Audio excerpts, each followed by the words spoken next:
Your baby looks at dad and screams like he's a total stranger. Looks at mom, goes completely dead quiet. And every time it happens, dad's heart sinks a little more, thinking maybe I'm just not the one they need. Here's what nobody ever tells new dads. That reaction might actually be proof of the opposite. Stick around a minute because the real explanation flips this whole thing on its head. Your baby cries the second dad walks in. With mom calm, quiet, every parent assumes it means something's wrong, that dad's doing it wrong somehow, that the bond isn't as strong. It's the opposite, and the real reason is stranger than you'd guess. Welcome back to Baby Care World. Today we're getting into one of the most common questions parents send in, and honestly, one that quietly makes a lot of dads feel like they're failing at this. Here's the setup. Babies calm all day with mom. Dad picks them up, and within seconds, crying starts. It happens so consistently it starts to feel personal, like the baby is choosing. They're not. What's actually going on has a name in developmental psychology: differential attachment expression. Sounds complicated. It isn't. A baby can be securely attached to both parents and still act completely different around each one because attachment isn't one score. It's a relationship, and every relationship runs on its own rules.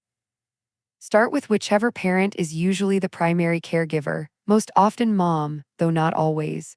Over months, a baby builds an unbelievably detailed internal map of how that person responds. The exact pitch of her voice right before she's about to pick them up. The rhythm of her walk, how fast comfort usually shows up. That map gets rehearsed so many times it turns almost automatic, like a song the baby's nervous system already knows every note of. Dad's map is just as real, it's just different, and often it's newer, thinner, simply because there's less total time logged. Babies are shockingly good at picking up on difference.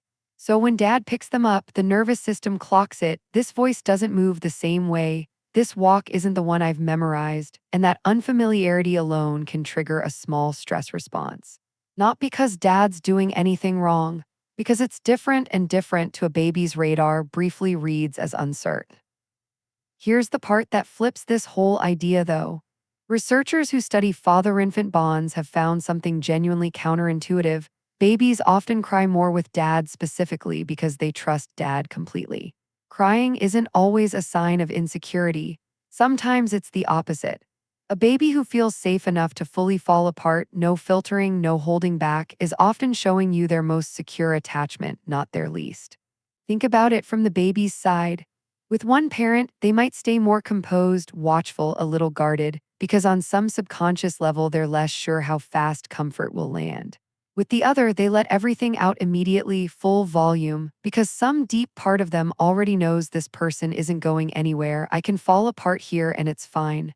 That's not rejection. That's, in a strange way, one of the clearest signals of trust a baby can give you. There's a second layer to this too, and it comes down to play style, not just soothing style. Study after study on father-infant interaction has found the same pattern across pretty different cultures. Fathers, on average, go for more physical, high-arousal play, more bouncing, more surprise, more fun unpredictability. Mothers, on average, lean toward lower arousal, more predictable, soothing interaction. Both styles matter a lot for development, they just train a baby's nervous system in different directions.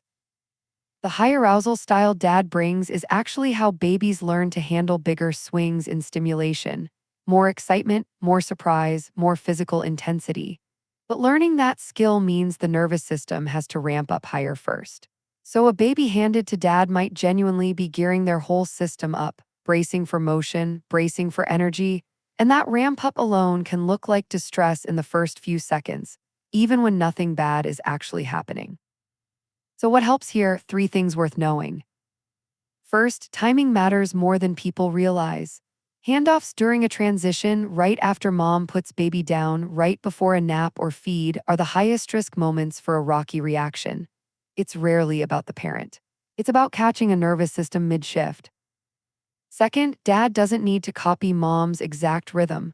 Trying to mimic another parent's specific soothing style often reads as even more unfamiliar to the baby, not less. What works better is consistency in dad's own approach. Same voice, same holding pattern, repeated enough times that it becomes its own trusted map, separate from mom's but just as real. Third, and this is usually the one that brings the most relief. This phase isn't permanent, and it's not a verdict on the relationship. As babies get older and build more overlapping memory with both parents, the gap in comfort levels almost always narrows on its own, often within just a few months. So if your baby cries with dad and settles with mom, that's not a scoreboard. It's not proof of anything broken. It's two different relationships, each one being built through its own repetition, its own rhythm, its own thousands of small moments. Give it time, both maps get filled in eventually.